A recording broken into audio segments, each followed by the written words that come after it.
사랑의 하나님, 오늘도 저희들에게 은혜를 베푸셔서 하루를 시작하는 이 시간, 주님 전에 나와 겸손히 주님 앞에 머리 숙여 말씀과 함께 기도할 수 있도록 이끌어 주심을 감사합니다.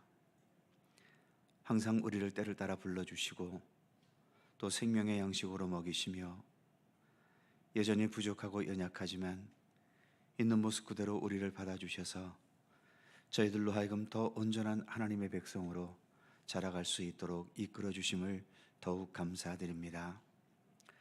그리스도의 장성한 분량에 이르기까지 우리가 아직도 자라가야 하고 내 자신을 다듬어야 하고 또 말씀으로 나의 삶을 올바로 세워야 할 과제들이 여전히 많이 남아 있음을 봅니다. 더욱더 최선을 다하여 주님을 향한 믿음의 길을 굳건히 걸어갈 수 있게 하여 주시고, 그래야 주님 보시기에 더 기뻐하실 수 있는, 그리고 이 세상 속에서도 언제나 모든 사람에게 나의 믿음으로 말미암는 선한 영향력을 나타낼 수 있는 우리들의 삶이 되도록 인도해 주시옵소서. 이 새벽 주 성령께서 친히 저희들과 함께 하시기를 원하오며 예수님의 이름으로 기도하옵나이다. 아멘. 찬송 425장입니다. 425장.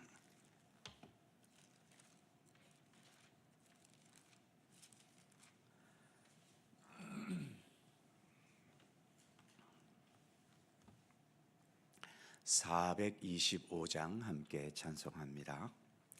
주님의 뜻을 이루소서. 고요한 중에 기다리니 진흙과 같은 날 빚으사 주님의 영상 만드소서. 주님의 뜻을 이루소서. 주님 발 앞에 엎드리니 나의 맘속을 살피시사 눈보다 희게 하옵소서. 주님의 뜻을 이루소서. 병들어 몸이 피곤할 때 권능의 손을 내게 펴사 강건케 하여 주옵소서. 주님의 뜻을 이루소서.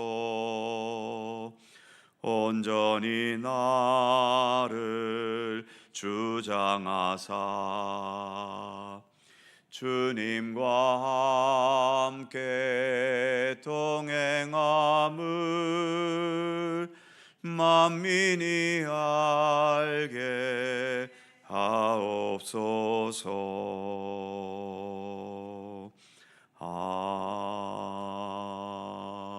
아멘.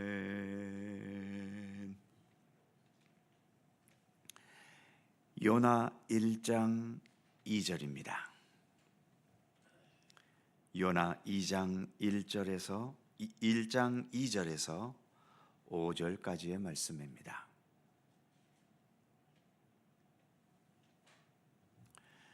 교독하지요. 제가 먼저 2절 읽습니다. 너는 일어나 저 큰 성읍 니느웨로 가서 그것을 향하여 외치라. 그 악독이 내 앞에 상달되었음이니라 하시니라. 그러나 요나가 여호와의 얼굴을 피하려고 일어나 다시스로 도망하려 하여 요바로 내려갔더니 마침 다시스로 가는 배를 만난지라. 여호와의 얼굴을 피하여 그들과 함께 다시스로 가려고 일sab을 주고 배에 올랐더라. 여호와께서 큰 바람을 바다 위에 내리심에 바다 가운데 큰 폭풍이 일어나 배가 거의 깨지게 된지라. 사공들이 두려워하여 각각 자기의 신을 부르고 또 배를 가볍게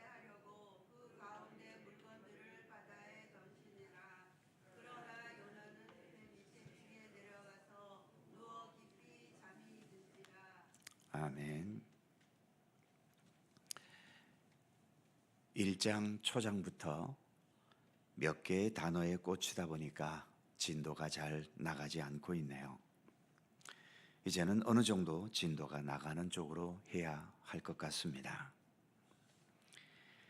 요나는 니느웨로 가라는 하나님의 명령을 따르는 무거운 짐을 거부하고 니느웨와는 정반대에 있는 다시스로 가기 위해 배에 올랐지요. 배에 오르면서 요나는 자유함을 느꼈나 봅니다. 아수르라는 초강대국의 수도인 니느웨에 가서 하나님의 말씀을 외친다는 것은 위험과 죽음을 부를 수도 있는 험한 일일 텐데 그것을 거부했으니까 이제는 무거운 짐 없이 자유로울 수 있다고 여겼겠지요. 그의 자유함을 표현하는 것이 5절 마지막 부분의 말씀을 보면 요나는 배 밑층에 내려가서 누워 깊이 잠이 든지라. 깊은 잠을 잤다고 말합니다. 하나님의 명령을 듣고 무거운 마음으로 며칠 동안 잠도 못 자며 고민하며 전전긍긍했나 보지요. 그러다가 이제 무거운 짐을 벗고 배에 올라서 며칠 동안 자지 못했던 그 잠을 이제는 실컷 잘 수 있게 되었나 봅니다. 그런데 요나가 타고 있는 배의 현실은 어떻게 되어버렸나요? 4절 말씀에서 이렇게 말합니다. 여호와께서 큰 바람을 바다 위에 내리심에 바다 가운데 큰 폭풍이 일어나 배가 거의 깨지게 된지라. 5절 사공들이 두려워하여 각각 자기의 신을 부르고 또 배를 가볍게 하려고 그 가운데 물건들을 바다에 던지니라. 요나는 깊이 잠들었지만 그래서 혼자 편한 가운데 있고 그러나 폭풍이 일어나서 배는 깨지게 되어버렸다라고 말하고 있지요. 그 상황이 얼마나 심각한 상황이었는지 5절에 의하면 그 배의 전문가들인 사공들도 두려워하고 있고 각각 자기의 신들을 불렀다고 하는데 이것은 이제 곧 죽게 될 거라는 공포심과 절망에 빠진 상황을 말해주는 표현들인 거지요. 그리고 배를 가볍게 하려고 배 안에 있는 모든 물건들을 다 바다에 집어 던졌다라고 말합니다. 그 물건들 중에는 돈을 많이 벌어서 집에 좋은 것을 사가지고 가는 그런 물건도 있겠고 다시스에서 장사를 하기 위해 싣고 가는 중요한 물건들도 있겠고 새로운 사업을 하려고 종잣돈 같은 물건들도 있었겠지요. 하지만 죽음의 공포 앞에서 이 모든 게 다 무슨 소용이 있습니까?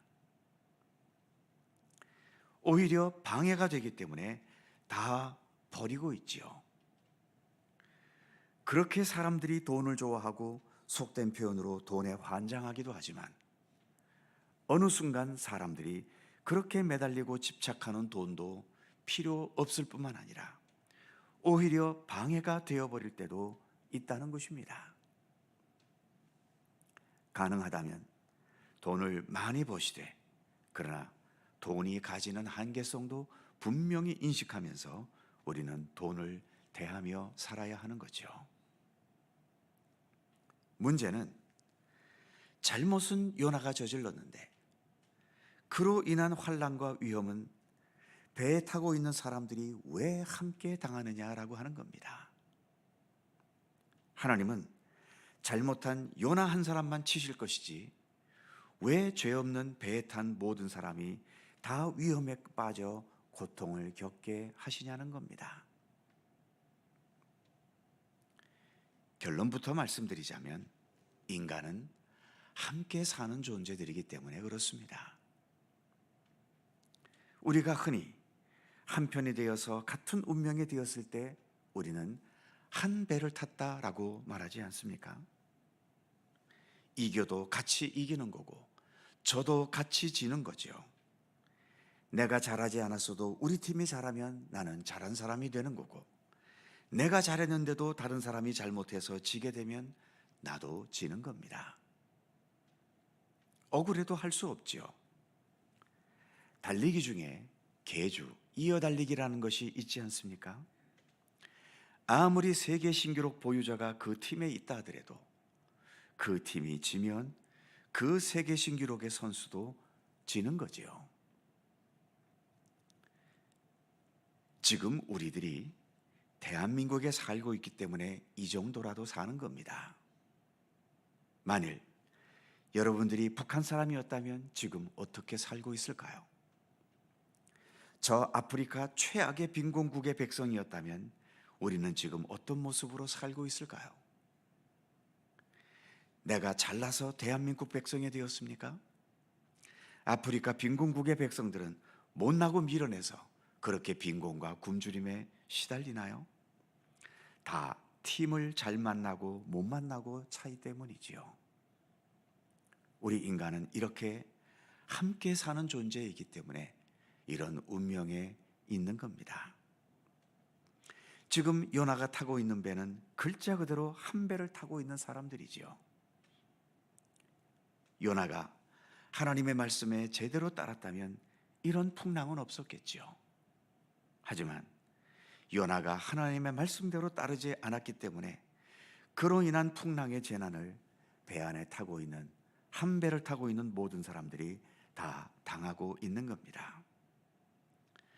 억울하다고 하소연하기 이전에 왜 우리가 하나님의 말씀대로, 왜 주님의 뜻에 순종하면서 살아야 하는지 그 이유를 아실 수 있겠지요. 하나님께서 왜 나를 내 가정에 살게 하셨고, 하나님께서 왜 나를 이 교회에서 신앙생활하게 하셨고, 하나님께서 왜 나를 속초라는 이 도시에 살게 하셨고 대한민국 백성이 되게 하셨겠습니까? 우리로 하여금 요나처럼 다른 사람을 힘들게 하고 괴롭게 하고 화나게 하고 답답하게 하지 말고 오히려 기쁨과 평화와 선한 영향력을 주라고 그러신 것 아닐까요? 우리가 하나님의 뜻을 깨닫고 그렇게 아름답게 살 수 있다면 그로 인해 모두가 행복할 것이고, 내가 하나님에게서 벗어나 있다면 그 좋지 못한 영향력은 내 주변의 모든 사람들이 함께 받게 될 것입니다. 또 한 가지, 4절 첫 부분을 보면 여호와께서 큰 바람을 바다 위에 내리심에 바다 가운데 큰 폭풍이 일어나, 즉 지금 이 풍랑은 여호와 하나님께서 일으키셨다는 겁니다. 왜 이런 풍랑을 일으키셨나요? 이건 하나님의 자유입니다. 요나가 하나님을 거역하는 자유를 택했듯이 하나님께서도 잘못 나가고 있는 요나를 바로잡기 위해서 폭풍을 일으키셨는데 이 또한 하나님의 자유이지요. 우리 인간은 인간의 자유는 목청 높이 주장하면서도 하나님의 자유는 잘 인정하지 않으려고 합니다. 하나님은 나를 잘 되게 하실 자유도 있고 나를 안 되게 하실 자유도 있으신 분 아닙니까? 우리는 보통 안 되는 일을 만나면 하나님께서 왜 나한테 이러셔? 하고 하나님께 따지지만 하나님께 그럴 자유가 없으신가요? 피조물에 불과한 인간의 자유에는 그렇게 민감하면서 온 우주를 만드신 창조주이신 하나님의 자유에 대해서는 대단히 둔감해 있는 거죠. 우리 예수님은 어떤 분이셨습니까? 십자가라는 그 처절한 죽음을 앞두고도 하나님 왜 나에게 이러십니까? 한 번도 따지지 않으셨습니다. 오직 나의 원대로 마시고 아버지의 원대로 하시옵소서. 예수님은 하나님의 자유를 온전히 인정하셨지요. 그래서 어설픈 믿음은 자기 자유, 자기 소원, 자기 욕망, 자기 생각에 집착하지만 성숙하고 진실한 믿음은 하나님의 자유, 하나님의 뜻과 섭리에 겸손히 머리 숙이며 순종할 줄 압니다. 물론 인간은 하나님의 뜻을 거부하고 끝까지 인간의 자유만을 고집하며 살 수는 있습니다. 하지만 거기에 합당한 대가를 반드시 치르게 되겠지요. 요나가 하나님을 거역함으로 인해 풍랑을 만나게 되는 대가를 치르게 되듯이 말이지요. 그래서 기독교 신앙은 나의 자유보다도 하나님의 자유를 먼저 인정하고 믿는 신앙입니다. 예수님께서도 우리에게 기도를 가르치실 때 너희는 먼저 하나님의 나라와 하나님의 의를 구하라고 가르쳐 주셨고, 주기도문을 가르치실 때에도 우리에게 일용할 양식을 달라고 그 기도가 먼저 있는 것이 아니라 아버지의 나라가 오게 하시고 아버지의 뜻이 하늘에서와 같이 땅에서도 이루어지게 하소서, 이 기도가 먼저 드려야 할 기도임을 예수님도 가르쳐 주셨던 것입니다. 찬송가 549장 내 주여 뜻대로 행하시옵소서, 기도를 대신해서 찬송으로 기도하겠습니다. 549장입니다. 함께 찬송하지요. 내 주여 뜻대로 행하시옵소서, 온 몸과 영혼을 다 주께 드리니 이 세상 고락간 주 인도하시고 날 주관하셔서 뜻대로 하소서. 내 주여 뜻대로 행하시옵소서. 큰 근심 중에도 낙심케 마소서. 주님도 때로는 울기도 하셨네. 날 주관하셔서 뜻대로 하소서. 내 주여 뜻대로 행하시옵소서. 내 모든 일들을 다 주께 맡기고 저 천성 향하여 고요히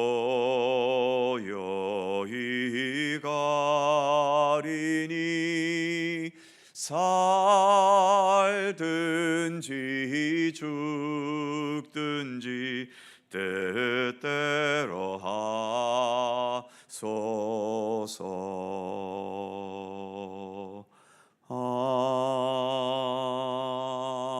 아멘.